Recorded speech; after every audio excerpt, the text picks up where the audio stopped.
Gopinath, Rahul Kaval, if you could take stage. Our guests, please do have a seat. A big round of applause, please.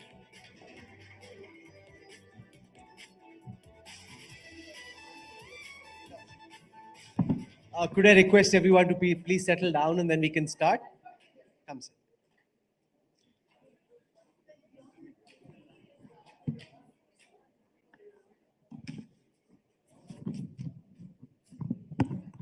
At the India Today Karnataka RoundTable, we've had an opportunity so far to listen to the big guns of the Bharatiya Janata Party, the stalwarts of the Congress.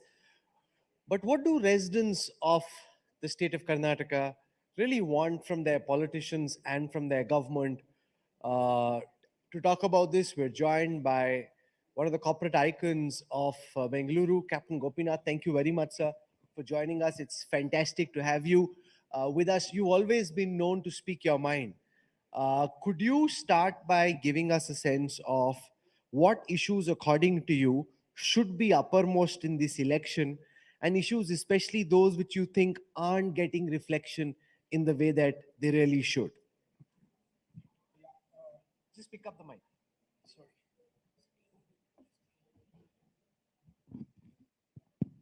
Yeah, thank you, Rahul. I noticed that in the list of speakers, I'm probably the only non-politician. I think almost 95% are politicians.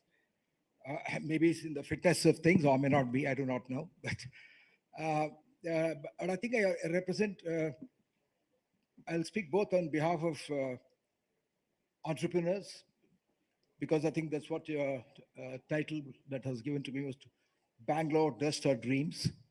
And also on behalf of the farmers and dispossessed, which is, I think, is also one of the biggest crises of Bangalore. And since I've also been into farming for a very long time. First, I think I would also like to speak my mind. I won't say I'm going to be apolitical, but I will speak my mind in putting together. I've also written about it very openly.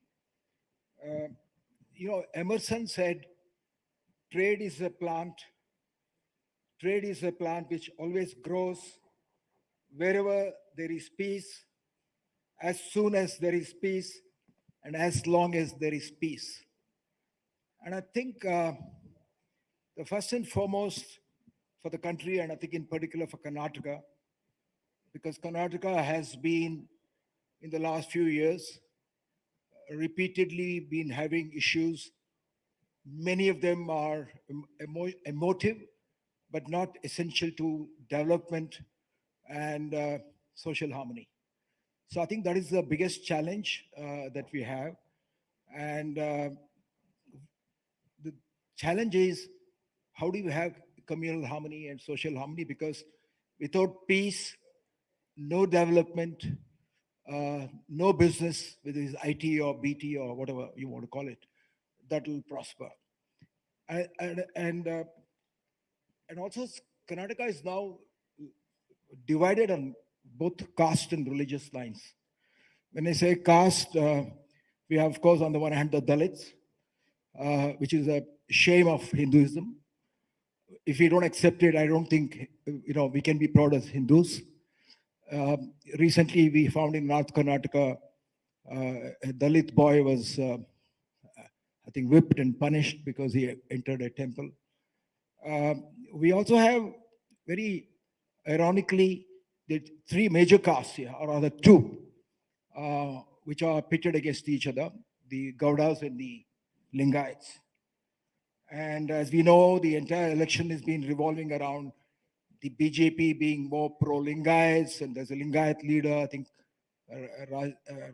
somebody referred to it with Amit Shah about Yadurappa being the Lingayat leader, and then they want to somehow capture the Gauda votes.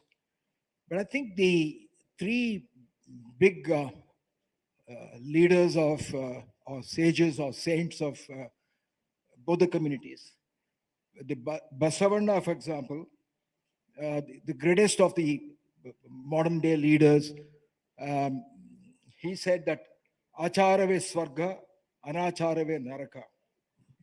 You know, that means your conduct, your dharma, that is swarga. And without that, it is naraka.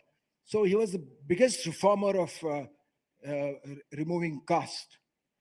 And Kuvempu, considered the Rashtrakavi or the Karnataka poet laureate, he said that Manuja Patha Vishwamanava, and he also said that Basavana's philosophy is much wider than even Marx. And we also have Siddaramaiah, who is from the Kuruba caste, because we are always talking about caste today, I think, even the television channels. Kanakadasa is one of their most famous sages. He said, Kula Kula Vendu Hadadadadiri, Nimma Kulada Nelayanadru Balirad. Kula Kula Vendu, you are always fighting on caste. Does anyone of you know what is the origin of your caste? So I think the third, of course, is the Hindu-Muslim divide that is more prominent in Karnataka. So we need to snuff out Islamic fundamentalism, and we also need to be ruthless on Hindu fundamentalism.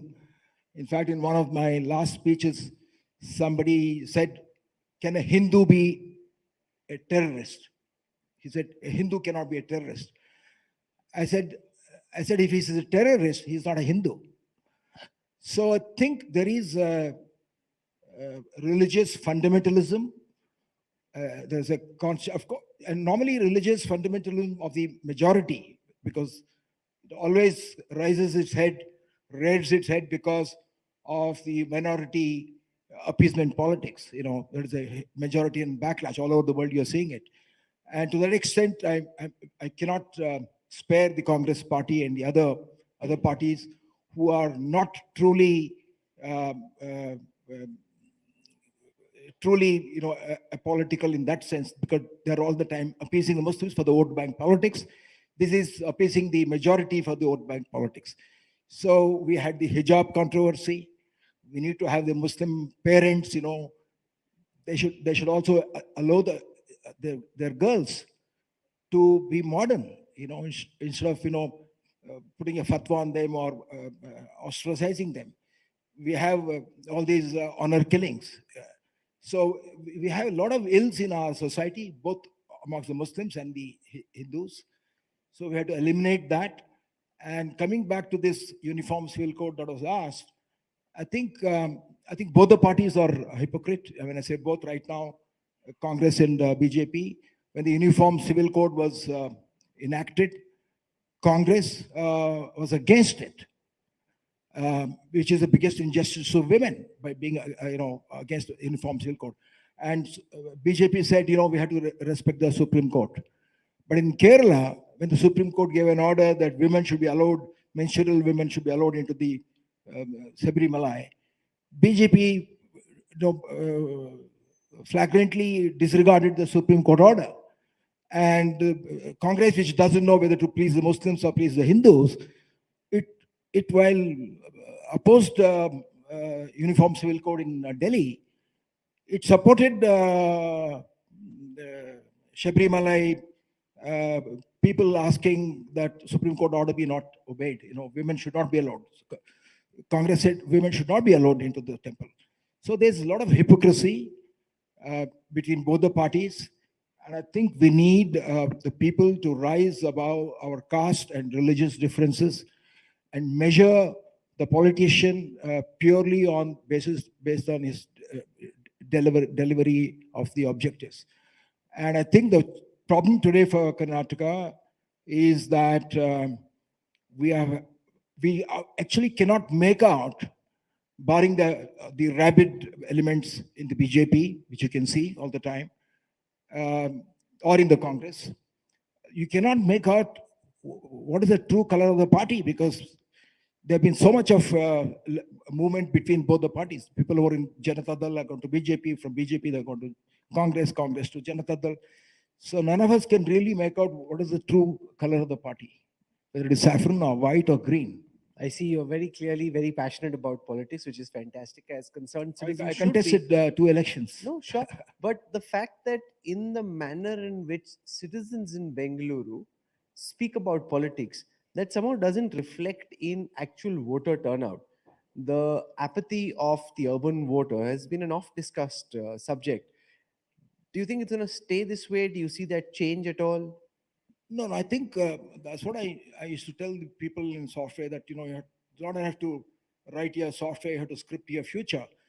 And when you have, even I think the last elections in Bangalore, only less than 50% voted.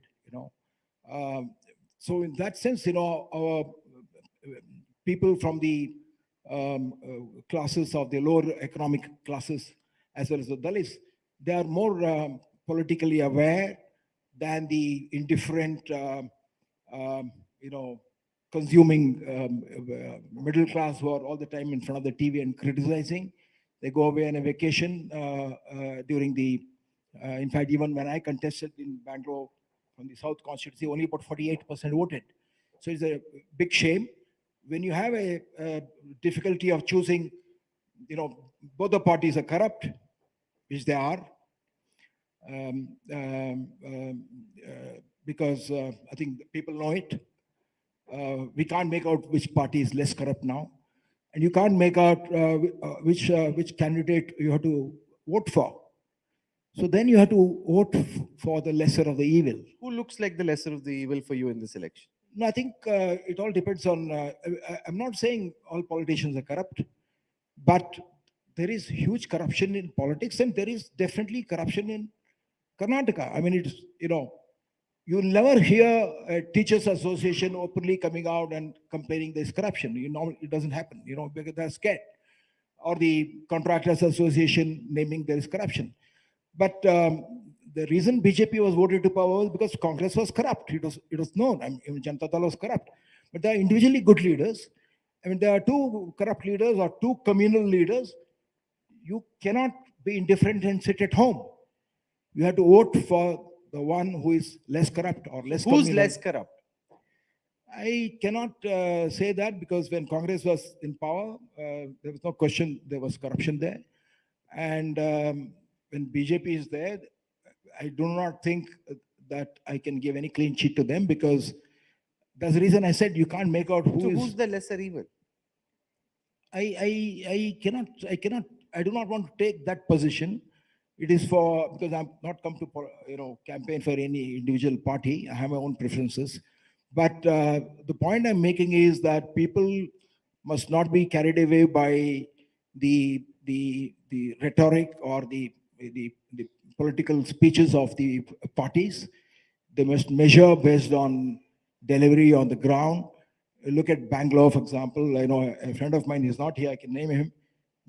Jairaj, he comes to, as a former commissioner of Bangalore Corporation. One day I asked him, what do you make out of this Bangalore? It's like a bombed city, not just today, over the last, I don't think anybody can say that Bangalore is a city which is beautiful now, because the whole city is dug up, and it has been dug up the last 35, 40 years. Somebody or the other is the cable guy. It could be Reliance, it could be Airtel. They'll come and dig it up.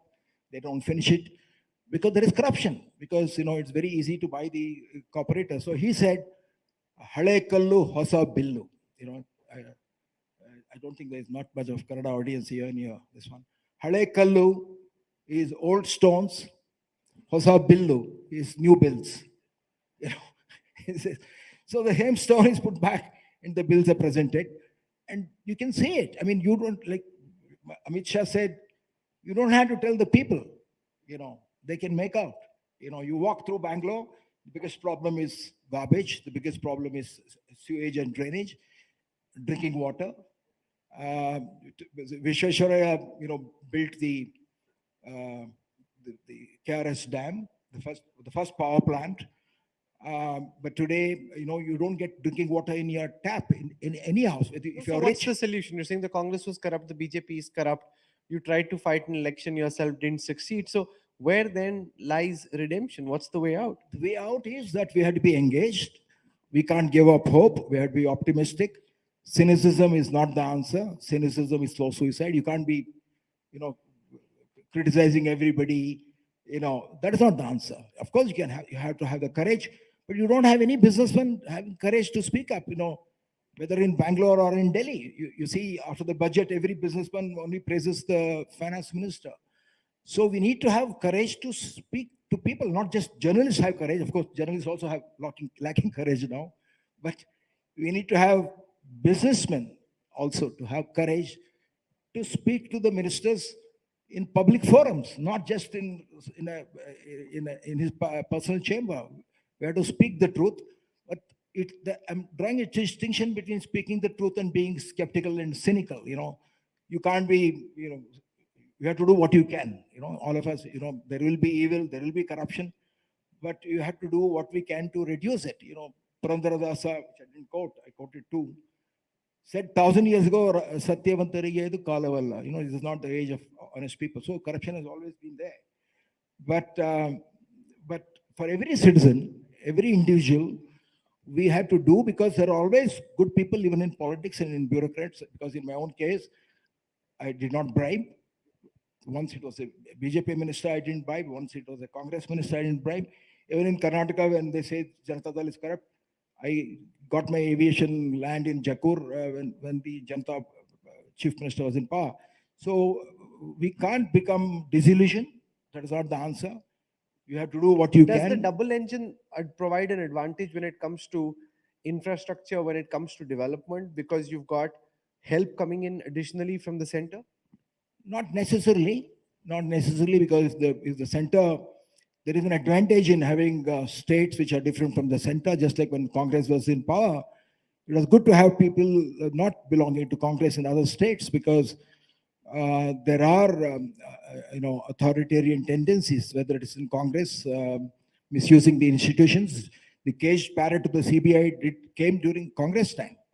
And of course, we all know that institutions, whether in the state level or in the center, are being, because unfortunately, that is the thing. Today, for example, when we had some cases in Karnataka, when Gauri Lankesh was murdered, for example, there was another police officer who committed suicide. The biggest tragedy is today, we do not know which institution is going to be free of the political party. If it is, in fact, during the Gauri Lankesh's murder, the state government wanted the CBI to come in. State government wanted to investigate, but the family said no state government, because they thought that the state government will be loyal to the state government. And they thought if the CBI comes, it will be loyal to the central government. So we have, there is erosion of institutional integrity and institutional autonomy. I think these are some of the challenges. Therefore, there is always good to have opposition, a strong opposition, both to the center and the state. So I'm not all for, in all the states, you can't have a double engine. Then there will be Are only you one party fearful rule. of a hung assembly? The fact that Karnataka has seen a lot of political uncertainty, volatility over the last several years. Yeah, because as you know, the BJP, everything has not been hunky dory. BJP was in power, Yadurappa was removed, and there is another person was put in. The only consideration was, if you are removing a Lingayat, you have to put another Lingayat. The discussion was not who is the most competent man to be in that job. So there is already there is a sheen that has gone off BJP because of the way the government got changed, and there's nothing much to speak of between Janata Dal and Congress also, because I think there was a statement that was made that during the last 4 terms, if you vote for Janata, I think Mr. Amit Shah made that, if you vote for Janata, you vote in Congress. But in fact, the BJP was, I think, also in bed with Janata Dal. Am I right, Gopal? They had formed BJP and Janata Dal formed a government together, and the government fell. So right today, there are three parties. The predictions are that nothing may gain majority, but there are a lot of talk that the Congress, after the Bharat Jodo Yatra of Rahul Gandhi, may come back to power. But I'm not very certain because whether you agree with Amit Shah and Modi or not, you can't be a political leader if you are not resolved to win. Like in the army, the army, which is the army that wins? The army that is resolved to win. That means you're ready to die. So you don't find that vigor and rigor in Congress. That you want Rahul Gandhi to say, "I'm going to win," and the Bharat Jodo Yatra is a fantastic call to unite the country and bring in communal harmony. But he missed the Gujarat elections. He missed the Himachal election. He should have planned and gone to Gujarat. I mean, how can you be a political leader not with a touch of madness and obsessed to win? Why will a party follow you? And he skipped Gujarat, where they already had a good talent. I see Captain Gopinath is frustrated with both parties and frustrated immensely, which is But like, I'm not. I'm frustrated like all of us are. But you have to be involved in doing what you can. how is Karnataka doing from a industry and manufacturing perspective? There are two takes on this. One is if you look at the FDI numbers, Karnataka investment is still very robust. The other is there are a lot of new greenfield projects are actually moving away to other states, including to Telangana, some to Gujarat, others to Tamil Nadu, and that Karnataka is losing out. Yeah, I think. Let me come to that topic. I think, see, the greatest thing about Bangalore is its cosmopolitan, free and enterprise outlook. There's a huge talent pool here, which started, thanks to Nehru actually, because all these institutions were set up during Nehru's time. And after that, successive governments, including the present government, Mr. Modi, though you may criticize it for many things, he pushed digital India, for example. There's massive infrastructure going on at the national highway level. But Bangalore, over successive government, everybody is coming to Bangalore, whether it's Narayan Murthy or myself or Kiran. We are coming to Bangalore because, there is a dream, that,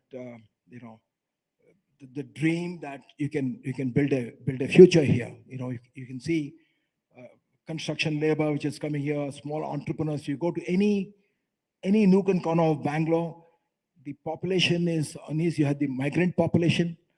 You have a lot of people from Northeast, from Assam, from Bihar. In fact, in my own company, the cooks are from Bihar, the security guards from Assam. In every apartment, in every house, there's a huge, that is a sign of a vibrant economy, that migrants are moving here. The migrants come here because it is a state which is tolerant. And it's a state where, in spite of everything, there is bonhomie and there is generosity of spirit. The Kannadigas are not intolerant, violent people, because all our great Vachanakars and all our great sages were of that reformers. But I think what has happened now for Bangalore is that, in spite of all that, because the lack of talent in other cities, like Bombay was more, could say, against immigrants. Bangalore, for example, they ruined it for some time when Shiv Sena was in power, though they're now in bed with BJP. And Karnataka has that ecosystem on the intellectual side, on the tolerance side.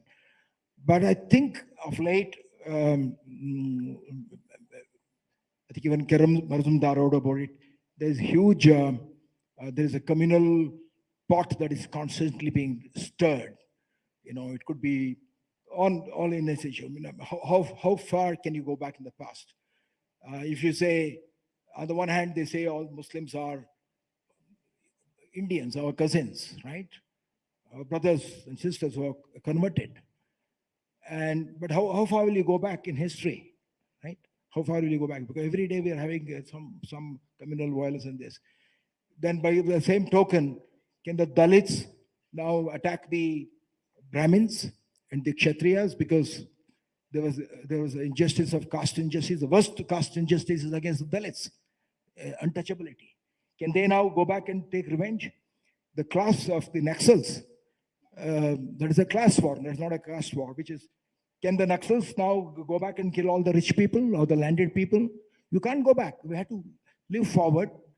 And as Nelson Mandela said, that the funny thing is that if you drink poison, you think you're going to kill the enemy. You know, resentment is like drinking poison, thinking it will kill the enemy.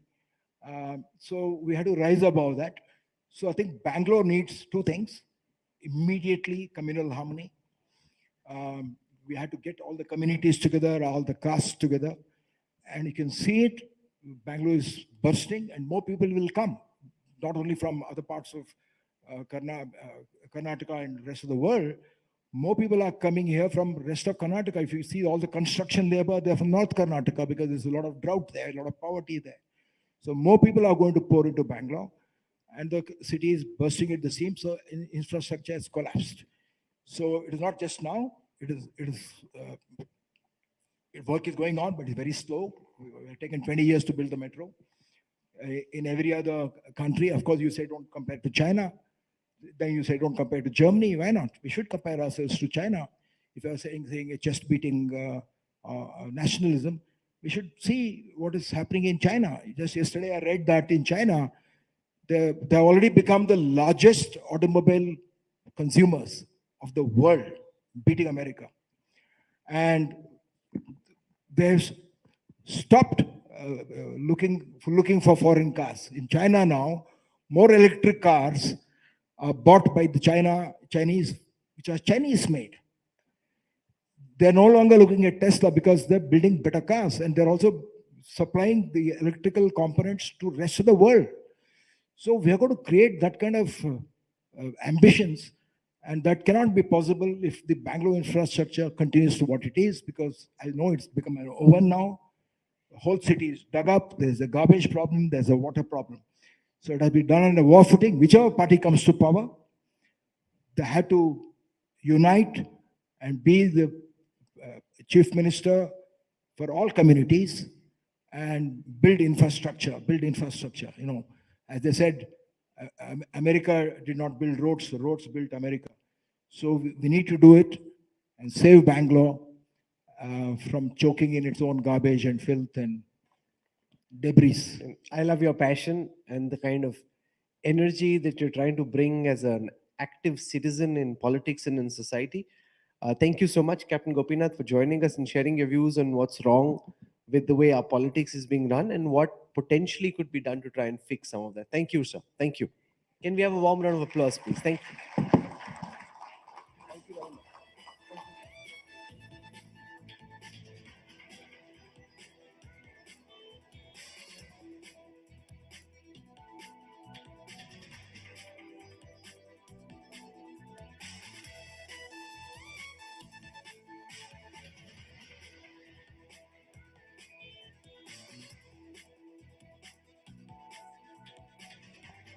Thank you, everyone, and thank you, Captain Gopinath, for that wonderful chat.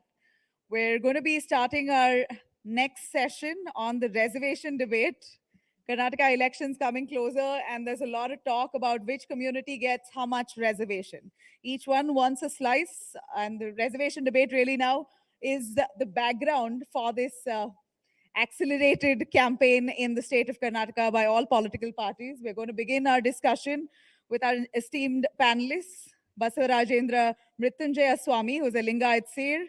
We also have K. Jayaprakash Hegde, Chairman, Karnataka Backward Class Commission, and also Arvind Bellard, MLA, BJP, and Lingayat leader. Do stay with us just a few moments. We're going to have our panelists on stage. Again, I'd like to thank our sponsors, our India Today Karnataka Roundtable, co-presented by Star Health Insurance, powered by Dollar, co-powered by Rapido, associate sponsor Britannia Good Day, Green Panel, Gajraj Jewelers, Verify.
less than a month to go for the big Karnataka polling day.